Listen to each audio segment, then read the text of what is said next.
कर्ण कुंती का पुत्र था। पांडु के साथ कुंती का विवाह होने से पहले ही इसका जन्म हो चुका था। लोक लज्जा के कारण उसने यह भेद किसी को नहीं बताया और चुपचाप एक पिटारी में रखकर उस शिशु को अश्व नाम की नदी में फेंक दिया था। इसके जन्म की कथा बड़ी विचित्र है। राजा कुंती भोज ने कुंती को पाल पोस कर बड़ा किया था। राजा के यहाँ एक बार महर्षि दुर्वासा आए। कुंती से ने उनका बड़ा ही सत्कार किया और जब तक वे ठहरे उन्हीं की सेवा में रही।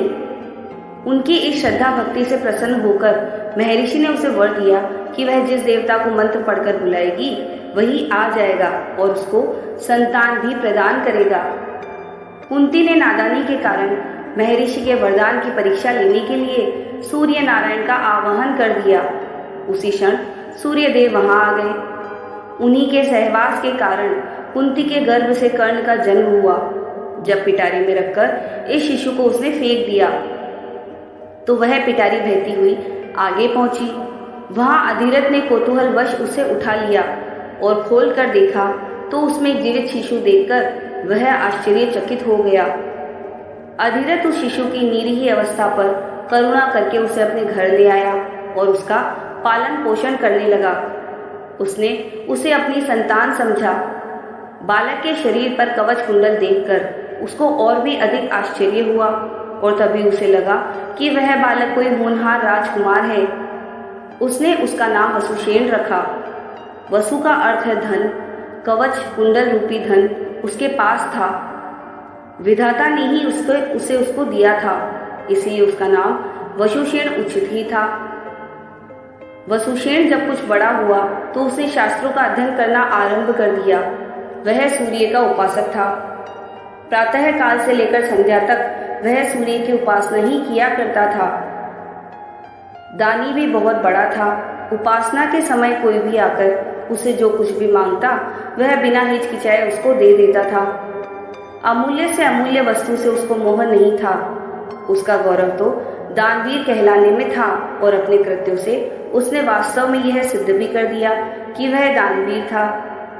उसके समान दानी कौरवों और पांडवों में और कोई नहीं था। उसका परिचय तो हमें उस समय मिलता है जब इंद्र ब्राह्मण का वेश धारण करके उसके पास उसकी अमूल्य निधि कवच कुंडल मांगने गया था। उस समय कर्ण ने देवराज का स्वागत किया था और सहर्ष अपने कवच कुंडल उतार कर दे दिए थे। दान करते समय अपने हित या अहित विचार वह नहीं करता था। यद्यपि सूर्य भगवान पहले उसे मना कर चुके थे कि वह इन कवच कुंडलों को किसी को भी न दे, लेकिन दानवीर कर्ण किसी याचक को निराश करके वापस लौटाना तो जानता ही नहीं था।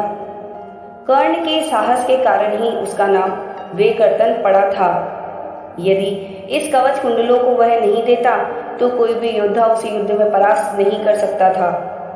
इंद्र ने अर्जुन के हित के लिए ही उनको मांगा था, क्योंकि इनके बिना अर्जुन कभी भी उसे हरा नहीं सकता था। फिर भी इसके इस अद्वितीय गुण से प्रभावित होकर इंद्र ने उसको एक पुरुष घातिनी अमोघ शक्ति दी। उस शक्ति से सामने का योद्धा किसी भी हालत में जीवित नहीं बच सकता था और उसको कर्ण ने अर्जुन के लिए रखा था। लेकिन श्री कृष्ण ने चाल चली और कर्ण की उस शक्ति को घटोत्कच पर चलवाकर अर्जुन के जीवन पर आए इस खतरे को सदा के लिए मिटा दिया। घटोत्कच जो आकाश में विचरण करके कौरवों पर अग्नि की वर्षा कर रहा था और जिसने एक बार तो सारी सेना को पूरी तरह विचलित कर डाला था, शक्ति लगते ही निर्जीव होकर पृथ्वी पर गिर पड़ा। धनुर्विद्या में कर्ण अर्जुन के समान ही कुशल था। एक बार जब महाराज धृतराष्ट्र की आज्ञा से गौरव पांडवों की अस्त्र शिक्षा की परीक्षा के लिए एक समारोह किया गया था तो अर्जुन ने अपने अस्त्र शिक्षा के कौशल से सबको चकित कर दिया था।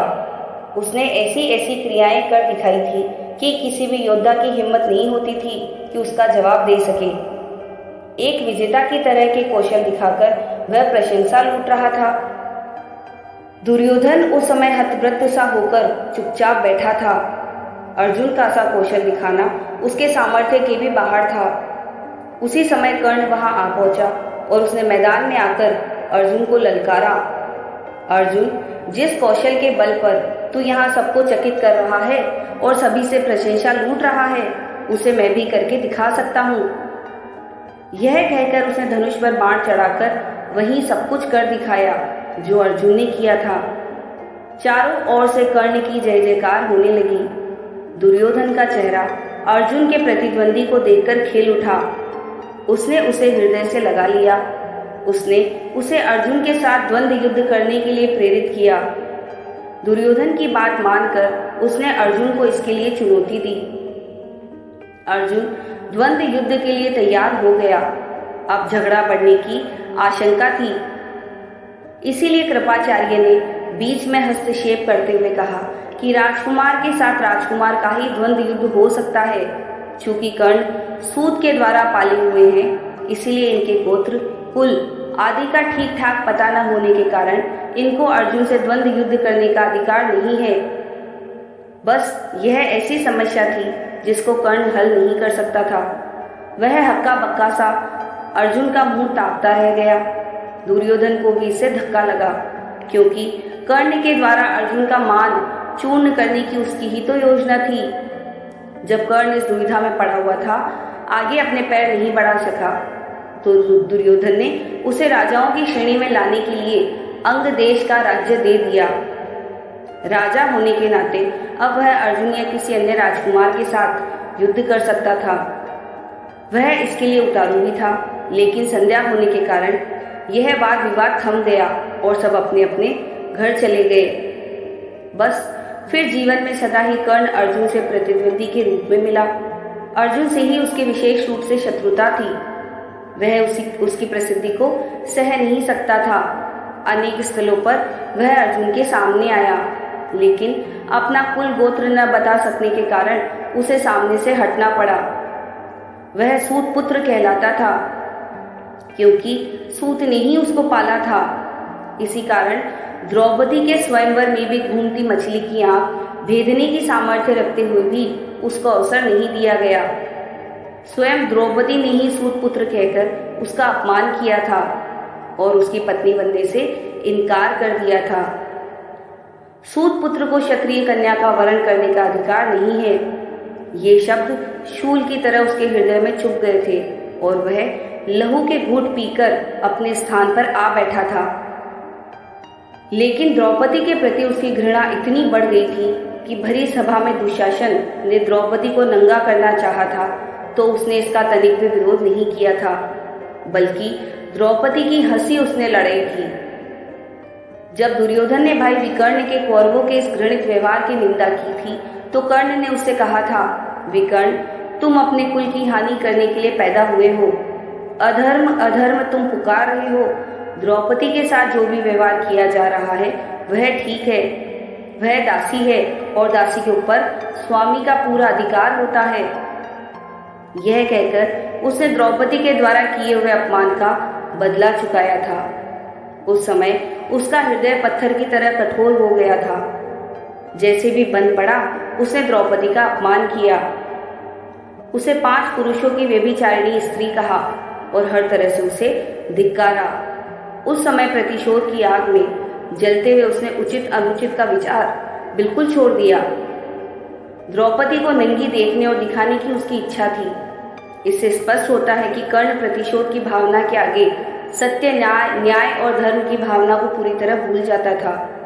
यह उसकी चरित्र की दुर्बलता ही है। कर्ण स्वभाव से कुटिल भी था। वह दुर्योधन को इसी प्रकार कुचक्र रचने की सलाह दिया करता था जैसे शकुनी देता था। जिस समय जुए में हारकर पांडव वनवास के लिए चले गए और द्वैत वन में वे अपना समय काट रहे थे, उस समय कर्ण और शकुनी की बातों में आकर ही दुर्योधन अपने परिवार के साथ पांडवों को चिढ़ाने के लिए पहुंचा था। लेकिन यहाँ चित्रसेन नामक गंधर्व से इनका सामना हो गया। भीषण युद्ध हुआ।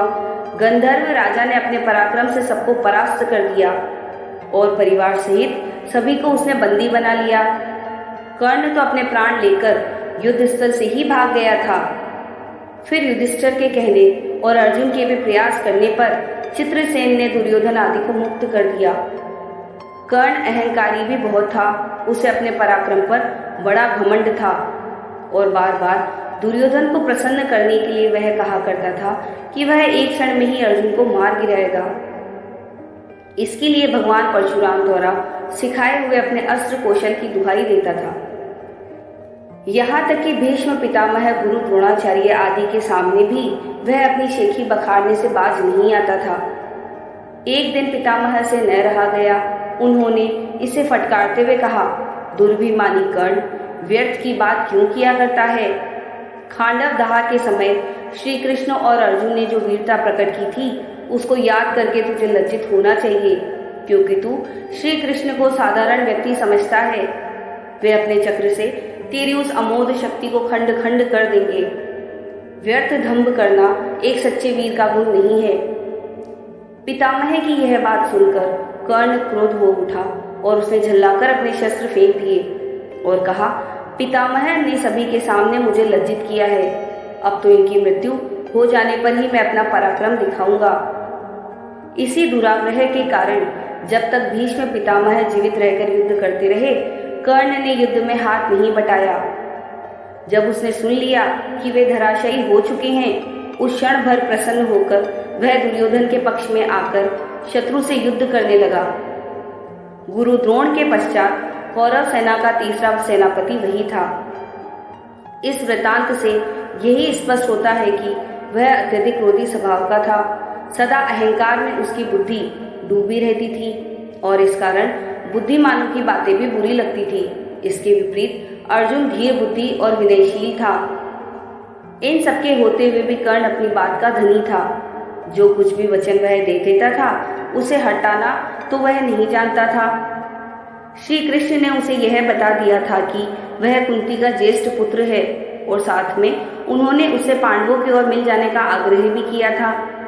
लेकिन सब कुछ सुनकर भी उसने दुर्योधन के साथ विश्वासघात करना उचित नहीं समझा। श्री कृष्ण ने कहा था, कर्ण, भाइयों के विरुद्ध लड़कर उनको मारने की कामना करना पाप है। इसलिए तुम कौरवों का साथ छोड़कर पांडवों का पक्ष ले लो। युधिष्ठिर तुम्हें अपना राज्य अग्रज मानकर अपना जीता हुआ साम्राज्य तुम्हें ही देंगे। कृष्ण की यह प्रलोभन भरी बातें सुनकर भी कर्ण अपने वचन पर दृढ़ रहा और कहने लगा, श्री कृष्ण, दुर्योधन के साथ विश्वासघात करना सबसे बड़ा पाप है। यदि मैं उसकी मित्रता को तोड़कर पांडवों की ओर मिल जाऊंगा तो सब यही कहेंगे कि कर्ण अर्जुन से डरकर उनकी ओर मिल गया है। फिर मैं ऐसा क्यों करूं? मेरी मां ने तो मुझे मारने का सारा प्रबंध कर दिया था। सूत ने ही मुझे उठाया और पाला, इसलिए वे ही मेरे पिता तुल्य है। सूतों के साथ मैं कई यज्ञ भी कर चुका हूँ और मेरा विवाह संबंध भी सूतों के परिवार में ही हुआ है। फिर मेरा पांडवों से क्या संबंध रहा? धृतराष्ट्र के घराने में ही दुर्योधन के आश्रित मैं रहा हूँ और 13 वर्ष तक मैंने उन्हीं का दिया हुआ राज्य किया है। फिर कैसे मैं उनके साथ विश्वासघात कर दूं? दुर्योधन को मेरे ऊपर पूरा विश्वास है। मेरे कहने से ही तो उसने इस युद्ध का मोल लिया है और अर्जुन के प्रतिद्वंदी के रूप में दुर्योधन की आशाएं मेरे ऊपर ही तो लगी हुई है। इस परिस्थिति में अपने आश्रयदाता और मित्र दुर्योधन को छोड़कर मैं कभी पांडव पक्ष में नहीं मिल सकता। फिर यदि एक बार मैं मिल भी गया तो युधिष्ठिर तो जो राज्य मुझे देगा उसे अपने वचन के अनुसार मुझे दुर्योधन को देना ही होगा। इससे तो पांडवों का सारा प्रयत्न ही निष्फल चला जाएगा। यह सभी कुछ सोच विचार कर मैं निश्चय पूर्वक कहता हूँ कि मैं मित्र दुर्योधन का साथ छोड़कर और किसी पक्ष में नहीं मिल सकता। लेकिन हाँ, यह वचन अवश्य देता हूँ कि युद्ध में मेरा प्रतिद्वंदी केवल अर्जुन ही है। उसके सिवा किसी पांडव का वध मैं नहीं करूंगा। कर्ण का यह कथन उसके चरित्र की महानता पर प्रकाश डालता है। बात का कितना पक्का था वह दानवीर। दुर्योधन चाहे अधर्मी था, लेकिन उसका तो आश्रयदाता था। फिर वह उसके साथ छल कपट कैसे कर सकता था? अंत तक उसने दुर्योधन का साथ दिया और उसने अपने आप को एक सच्चा मित्र प्रमाणित किया। कर्तव्य के प्रति कर्ण पूरी तरह कठोर था। वह युधिष्ठिर तथा अर्जुन की तरह सहृदय नहीं था कि पांडवों के विषय में यह ज्ञात होते हैं कि ये उसके भाई है, युद्ध करना बंद कर दे। एक बार मन में दृढ़ संकल्प करके उसको पूरी तरह निभाना ही उसके जीवन का उद्देश्य था। दुर्योधन की सहायता करना उसका कर्तव्य था। इससे पांडवों के प्रति जागृत हुआ भातृत्व भाव भी उसे विचलित न कर सका। और फिर भी अर्जुन के प्रति कठोर और ईर्ष्यापूर्ण दृष्टि उसकी बनी ही रही। यहाँ तक कि स्वयं माता कुंती ने जाकर कर्ण को अपनी ओर मिलाने की इच्छा प्रकट की थी, लेकिन उस समय भी वह वीर अपने पद से विचलित नहीं हुआ। यह उसके चरित्र की श्रेष्ठता ही थी। फिर एक बार कृष्ण को वचन देकर अर्जुन के सिवा अन्य किसी पांडव की ओर उसने शस्त्र नहीं उठाया। अर्जुन से ही युद्ध करते हुए वह वीर गति को प्राप्त हुआ था। महाभारत युद्ध में भी उसकी वीरता देखकर स्वयं श्री कृष्ण उसकी प्रशंसा करने लगे थे। कितनी ही बार वह अर्जुन के रथ को पीछे हटा देता था। जब तक वह सेनापति रहा, अर्जुन बार बार उसके प्रहारों से विचलित हो उठता था। उसकी समझ में नहीं आता था कि वह कैसे इस परम योद्धा को परास्त करे। अंत में पूरी तरह निराश होकर उसने कृष्ण की ओर देखा। कर्ण के रथ का पहिया जमीन में धंस गया था। वह उसे निकालने का प्रयत्न कर रहा था। उसी समय कृष्ण ने इशारा करने पर अर्जुन ने अन्याय का आश्रय लेकर उसका वध किया। नहीं तो उस वीर को मारना बहुत कठिन था। फिर यदि उसके हाथ में इंद्र की वह अमोघ शक्ति होती तो फिर उसको कोई भी पराजित नहीं कर सकता था। और यह निश्चय था कि वह अर्जुन का वध करके विजय का शंख फूंक देता। लेकिन विधाता की यही गति थी। अमोघ शक्ति को वह पहले ही घटोत्कच कर पर चला चुका था। अब उसके पास विशेष अस्त्र कोई नहीं था। फिर भी बड़ी कठिनाई से अर्जुन उसे मार पाया था। महाभारत में जहां भी उसके पराक्रम का वर्णन आया है, वहां अर्जुन के बराबर ही उसको पराक्रमी माना गया है। और था भी वह इतना ही पराक्रमी। कर्ण के पराक्रम में धब्बा लगाने वाली एक बात यह है कि वह कपटी भी था। वह सदा सत्य और न्याय का ही आश्रय नहीं लेता था। उसने अल्प व्यस्क राजकुमार अभिमन्यु का चक्रव्यूह के भीतर औरों के साथ मिलकर वध किया था।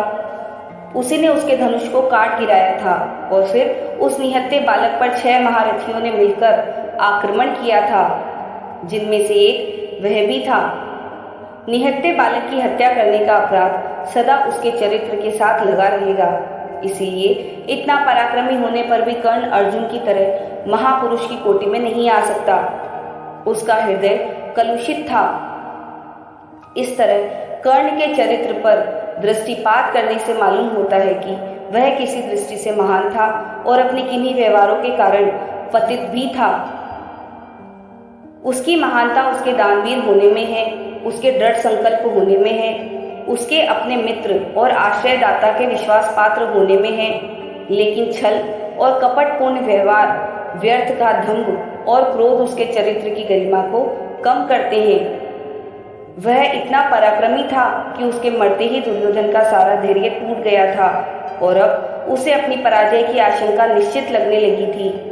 और वही हुआ भी। कर्ण की मृत्यु के पश्चात गौरव सेना का विनाश हो गया। स्वयं दुर्योधन भी भीम के द्वारा मारा डाला गया। युद्ध में पांडवों को विजय प्राप्त हुई।